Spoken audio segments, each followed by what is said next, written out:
Okay mga idol, walang hapon. Ito mga idol, ito yung bago kong biling motor. Ito siya, bagong motor yan, bagong bili natin, 210. Kasi nasira yung motor ng nagpagawa sa atin.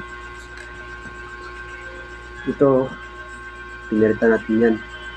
Ito, piniritan ko rin yan, bago rin yan. Pati ito, lahat yan, piniritan ko yan, bago. Ito rin, kalagay ko lang. Ito, bago rin yung mga idol. Kalagay ko rin yan. Bubuo tayo ng isang entry pan. Bumili tayo ng ito. So ito mga idol, bago natin ilagay dito, kuha tayo ng resistance dito kung saan yung number 1, number 2, number 3 sa tatlong wire na yan. Ito mga idol, kapasitor. Yung dilaw na yung kapasitor yan. Itong green, line yan, line. Itong tatlo na ito mga idol,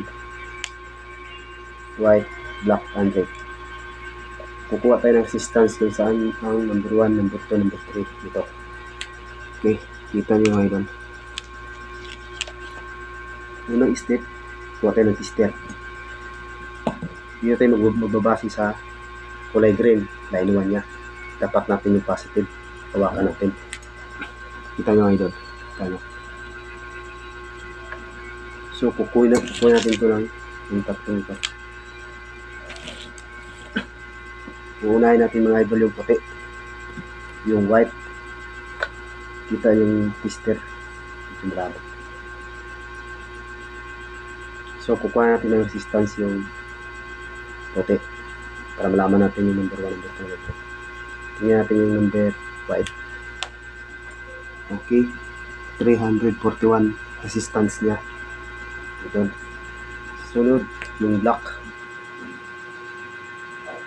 303 resistance. Sunod yung red, 263 resistance. Para malaman natin na idol kung saan yung number 1. Ang pinaka mataas na resistance, yun yung number 1. Sa kulay white tayo, 341 mataas yung idol. So ito yung number 1. Tandaan natin number 1 to.